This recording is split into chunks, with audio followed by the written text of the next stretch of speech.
I would now like to introduce my colleague, Dr. Minhea Bostina. Minhea is the academic director of the Atago Center for Electron Microscopy and a professor at the University of Otago in New Zealand in the Department of Microbiology and Immunology.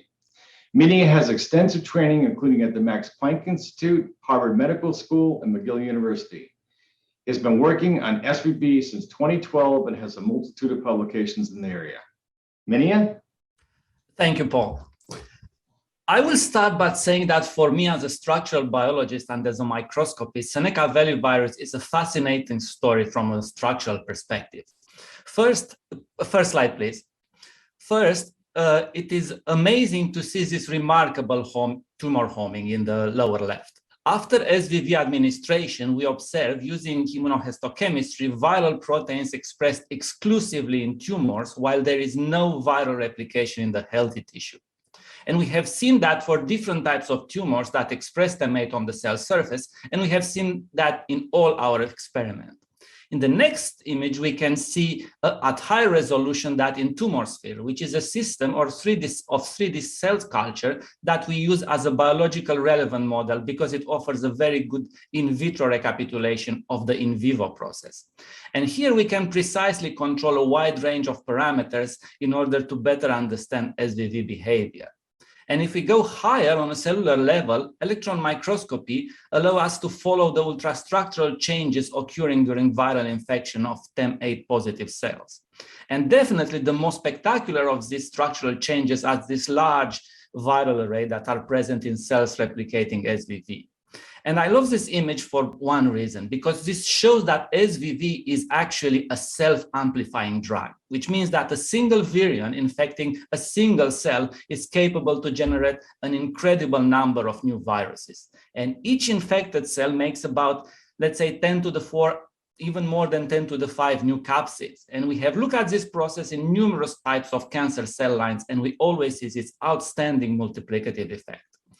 And when the cell dies, these virions are released and they can either infect neighboring cells and they will lead to shrinkage or killing of the tumor, or they can travel and infect other tumors. And finally, at the molecular level, using cryo-electron microscopy, we can see the virion and understand its architecture, we can see its interaction with the receptor, and we can follow the conformational changes associated with the cell entry. If we look back to the first figure, we see that SVV is very selective to tumor cells and infect only cancer cells and not the healthy tissue. Next slide, please. And SVV has been intravenously administered at very high doses in mice and both swine and primate model and shown minimal toxicity. And I underline that because some SVV isolates are known to infect pigs, even if with mild symptoms. And occasionally it can infect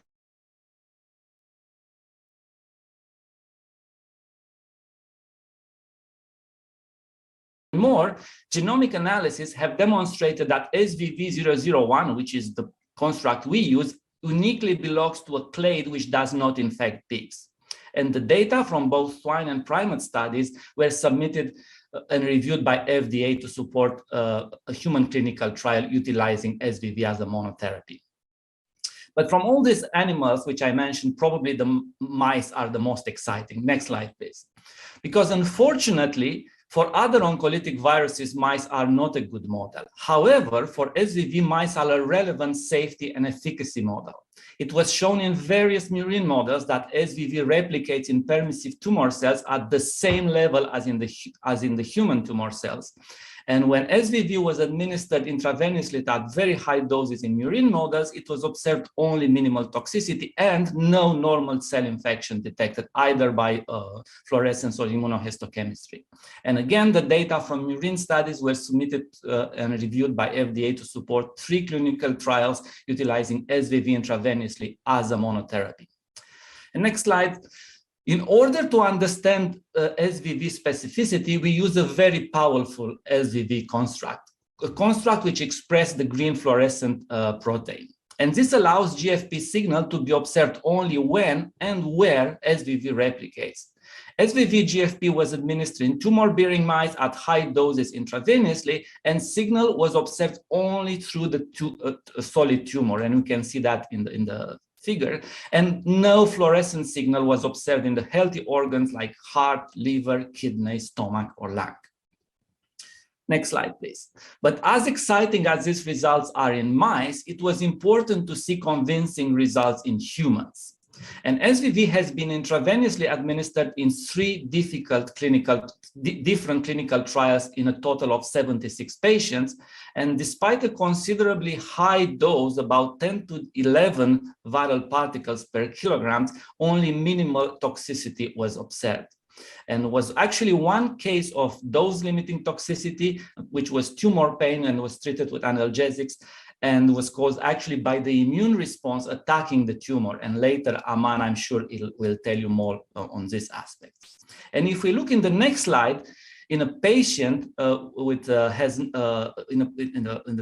the tissue, we see no SVV replication in the healthy tissue, in kidney, in pancreas, and liver, while we see SVV immunohistochemical signal only in the metastatic liver tissue, indicated in red. And a further confirmation of this exquisite specificity comes from the fact that the variety of normal human cell culture also show no infection when challenged with SVV. Now, these clinical trials were done somehow in the dark because there was no information on the specific tropies. We didn't know what is the SVV receptor. And next slide, please. Identifying a viral receptor was a very complicated and risky task until recently. However, this changed a few years ago with the introduction of the CRISPR-Cas technology. The mechanism we use is to select a permissive cell line and use a lentiviral library to knock out randomly one by one all the cellular genes. And the cells that have been successfully modified are then infected with SVV. And we detect the resistant cells. And this resistant cell will miss a gene essential for SVV replication. And these techniques allowed us to identify tumor endothelial marker 8, TEM8, as the cellular receptor for SVV. And to my knowledge, this was the first reported case of a picornavirus receptor, or viral receptor, I would say, identified using the CRISPR-Cas technology. And indeed, in the next slide, we can see that when you use the SVV GFP construct, which we mentioned earlier, we detect fluorescence only in the TEM8 positive cells replicating the virus in the lower left. In the next panel, we can see a series of flow cytometry experiments where we use label SVV variants, which showed fluorescence only in the TEM8 positive cells. And in the final image, we can see that if we knock out TEM8, we see no infection on the left panel. And if we reintroduce the TEM8, we see the GFP signal indicating SVV replication. Good, so now we know that TEM8 is the cellular receptor, but the next question was, how does SVV recognizes this receptor? What is the structural mechanism by which SVV selects specifically TEM8 over the other proteins? But in the next slide, I want just at the beginning to give you a few slides on SVV, which is a typical picornavirus, which is a very large family of non-envelope positive single-strand RNA viruses with more than 100 species described and many other species waiting to be classified. They have a genome of a bit over 7,000 nucleotides, which is translated into a single polypeptide chain. And replication of picornaviruses takes place in cytoplasm. And I say that because there is no DNA intermediate phase during genome replication, so there is no risk of integration in the host genome. And this is actually a powerful safety feature for all picornaviruses. Now, if we look at the polypeptide chain, a viral protease will cleave the polyprotein in 3 segments. P1, responsible for structural proteins, and P2 and P3, which are makes protein involved in replication.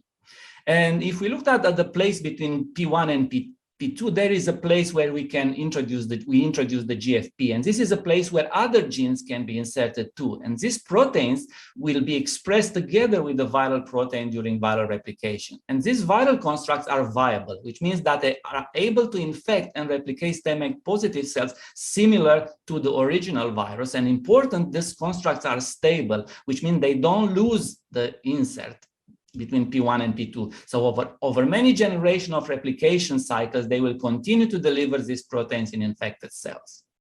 Now, if you look at P1, which it's responsible again, after the viral protease makes VP1, VP2, and VP3 and VP4 proteins responsible for capsid architecture.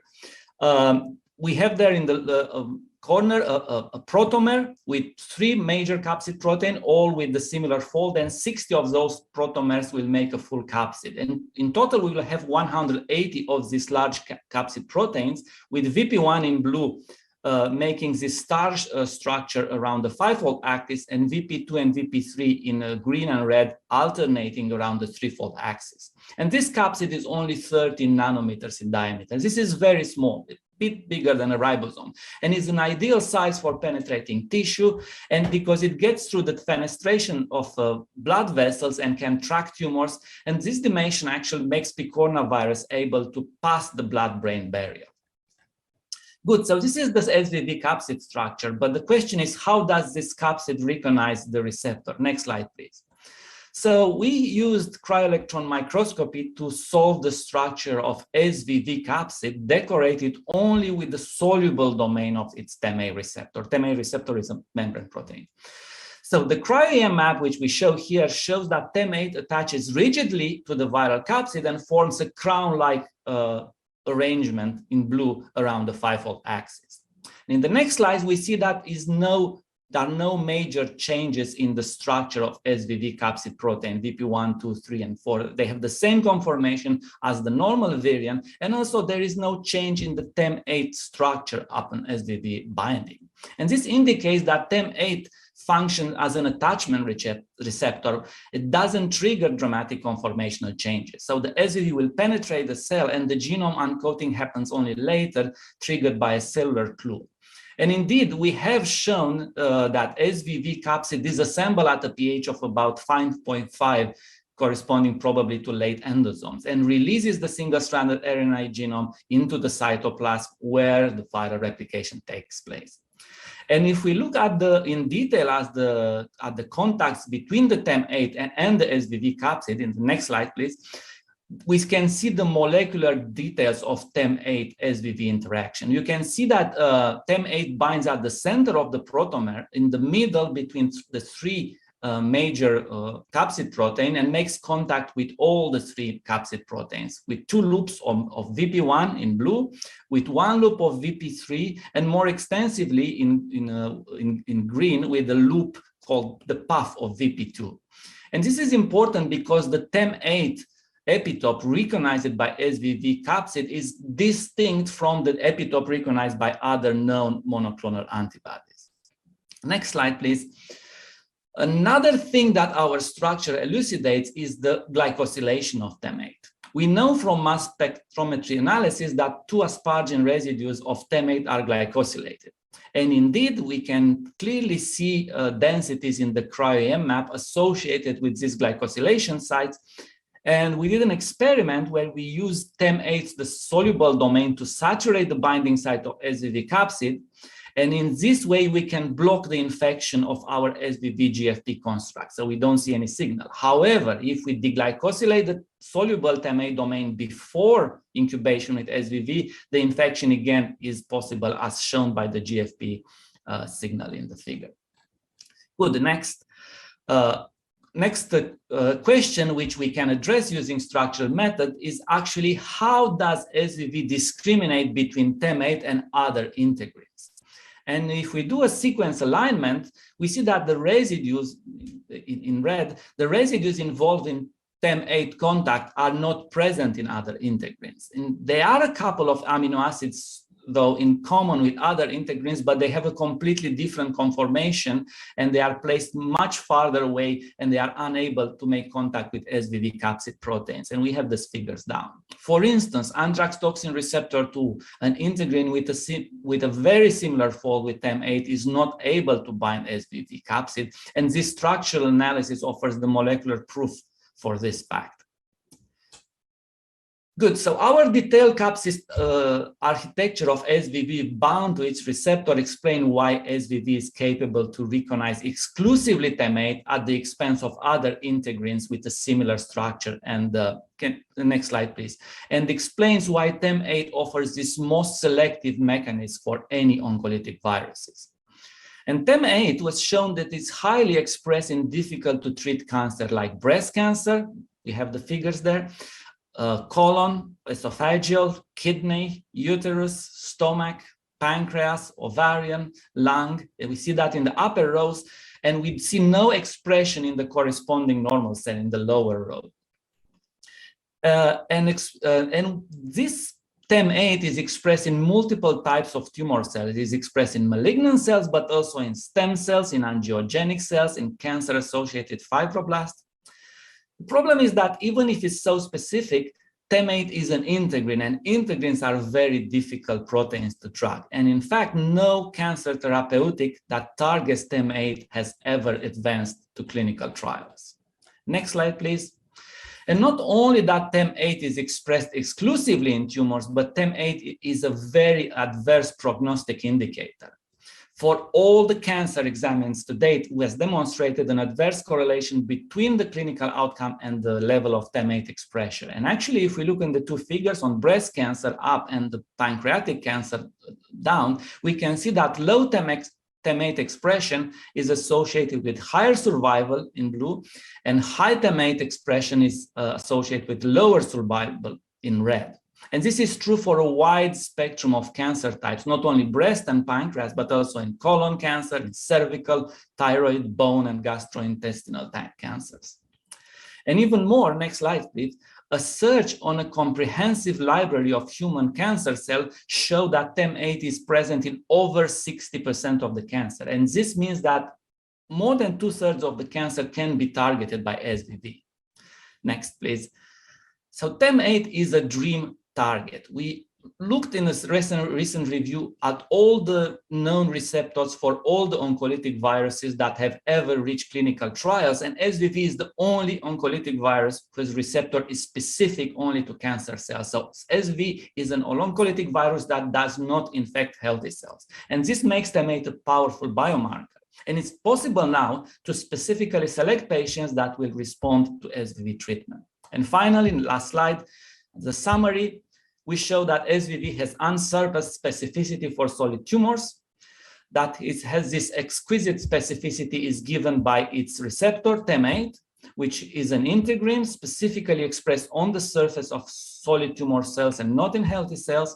And the SVV and TEM8 together make the dream drug target team. Thank you.